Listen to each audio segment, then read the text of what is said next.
How you doing, DFP family? I tell you what, it's been so awesome dealing with you guys on the forum. You've helped myself and also my daughter Marcella, who's going to help me today do some exercises. Ken Bergeron had put out a little announcement that he said, hey, if you have any videos you'd like to put on the forum in reference to maybe conditioning and things of that nature or strength training, to do so. So rather than going on YouTube and pulling down all the stuff that we do and sending it over, I'm just going to do a small video myself with my daughter Marcella to explain some of the joint stability movements that we do.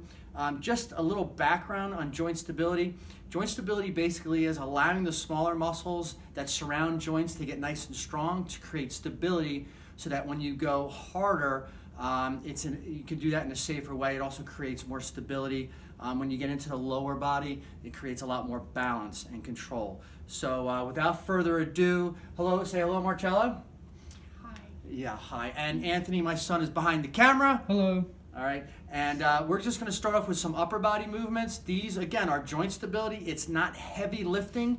It's smaller movements for smaller muscle areas, okay? So first things first, Marcella's going to come over here. I'm going to do something called external rotation. So using some bands, she will do her external rotation. So what you want to do is make sure the knees are a little bent, right hand. Keep that elbow tucked nice and tight, and you're going to internally and externally rotate. Now, this is external rotation, so when we do our whipping, it's internal. But what you need to understand is that the muscles in the back of the shoulder, okay, specifically in infraspinatus, teres major, teres minor, those muscles are extremely weak. Okay, much weaker than the subscapularis, which allows us to whip through. So you need to do maybe a 2-to-1 on this. So 2 sets to every 1 when you do your internals, and I'll show you that in a second. So this is very good for the posterior aspect of the shoulder. So she's gonna go ahead and switch to your internal rotation. Step out. Okay, so this is your internal rotations. Internal rotations works on a muscle called the subscapularis. The subscapularis is all the way under here, kind of behind the latissimus dorsi. That muscle allows for the internal rotating. So when we come down the back of the circle and we're going to internally rotate, this allows that to happen. Obviously, there's a lot of mechanics that go on there, but this is internally rotating the humerus bone. So that's your internal rotations. Good setup for the hitchhikers. The next one we're going to do is called a hitchhiker. It hits a very similar area of the back of the shoulder, whereby we're coming up and going to be doing like this, which Chella will show you. That's called a hitchhiker. And it does hit just a little bit differently. There you go, a little bit higher up here. Good, and when you get to here, you want to do one of these guys. Hitchhike, and that will end up hitting, again, similar muscle groups, infraspinatus, teres major, teres minor, back towards my hand, because I want to make sure that they do it right. This way, back down, up. So you get a little bit of lateral delt, and you'll get that infraspinatus, teres minor, teres major, right in this area right here, the smaller muscle groups of the back of the shoulder blade. Okay, put that down. Next thing we want to work on is call a splitter. So we're going to do this forward and backwards. A splitter works in between the shoulder blades.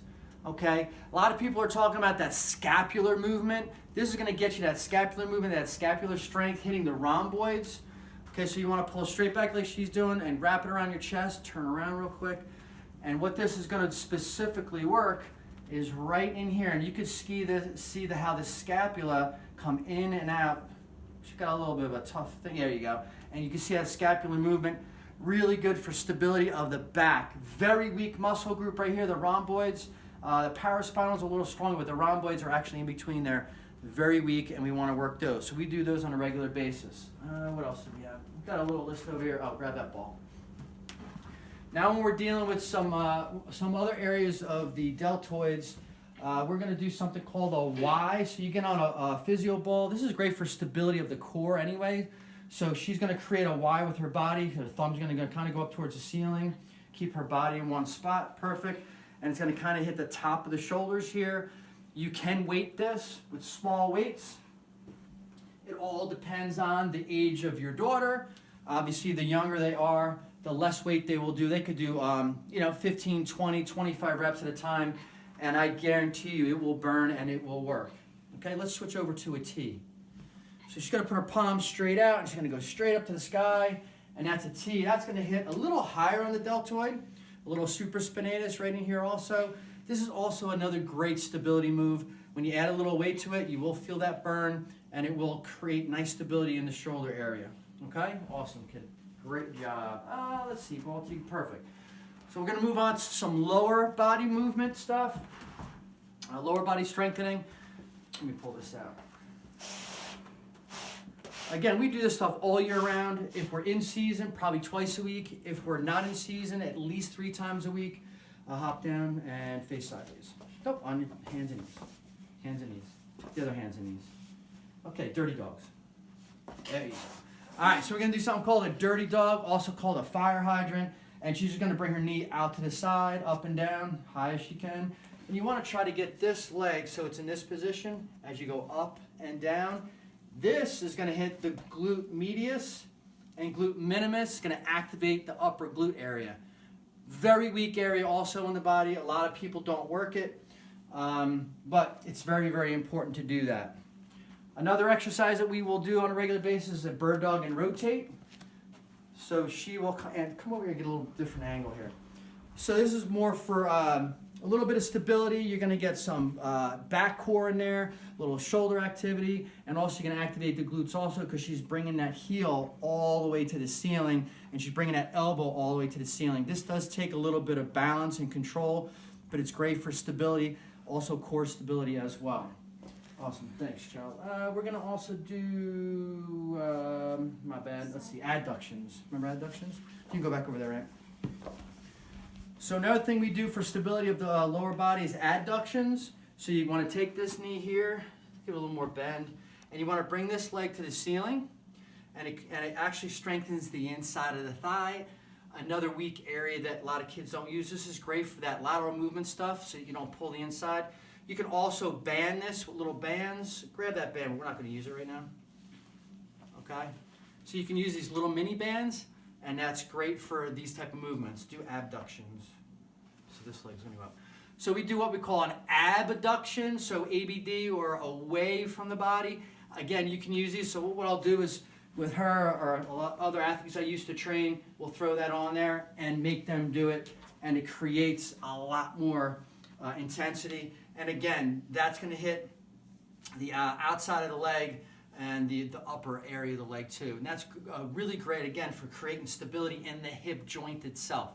Creating stability and flexibility in the hip joint is vital so you're not pulling muscles, and also creating strength so that when you're creating strength here in the core and in the shoulders, and you bring that together, it creates a much more stable athlete. Okay, let's see what else we got. There's hip bridges. Hip bridges on your back. So hip bridge, this really activates the glutes and the hips. So what you want to do here is make sure the toes are off the ground a little bit. You're pushing straight down through the heels. And when you get to the top, you want to kind of squeeze your glutes together. And that'll actually get the glute maximus involved, as well as all the rest of the muscles in that area. Go single.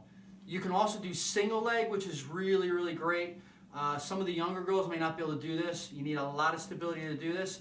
Now, Mike Mulison, who's a Java Source on DFP, he'll do it where he wants this leg bent and pull it in as hard as you can, and he'll hold it. So he'll go up and say, hold that up there. So go up there and hold it, go up there and hold it, up, hold, and drive this knee back. And that also is very difficult, and that strengthens this whole complex. Very, very important for stability there. How was that, hard? Let's see, we're going to do hip bridges. Okay, single leg balance touch. Do it off this mat. So this move here, face that way. This move here is a single leg balance touch. This is amazing for the ankle, right? You can see your ankle moving, knee, hip stability, that whole complex, the whole kinetic chain gets involved here.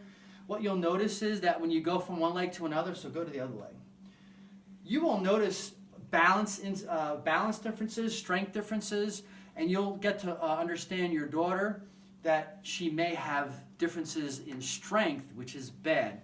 Now, Todd Durkin, a friend of mine who used to train LaDainian Tomlinson, saved his career by doing this particular move because he found out that he was unstable. He had more weakness on one side than the other, and he was pulling his hamstrings all the time.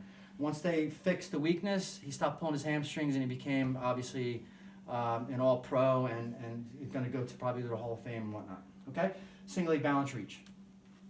So single leg balance reach, you want to keep the knee a little straighter. You're actually working the hamstrings here. This is a stability move. This can be weighted. The balance touch can be weighted. Any of these things really can be weighted and loaded. It all depends, again, on your daughter, on her size, and her age. My daughter's 14.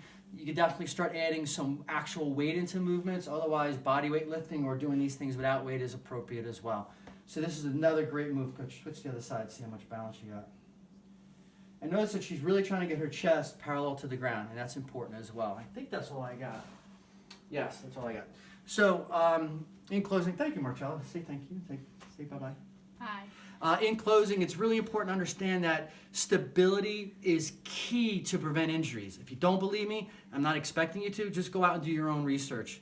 I've been doing this a long time to understand that when you get stability in your shoulders and in your hips and in all the joints, much less likely to get a sprain, to get overuse injuries and things like that, because they're already set up for load. They're already set up for playing. They're already set up for lifting.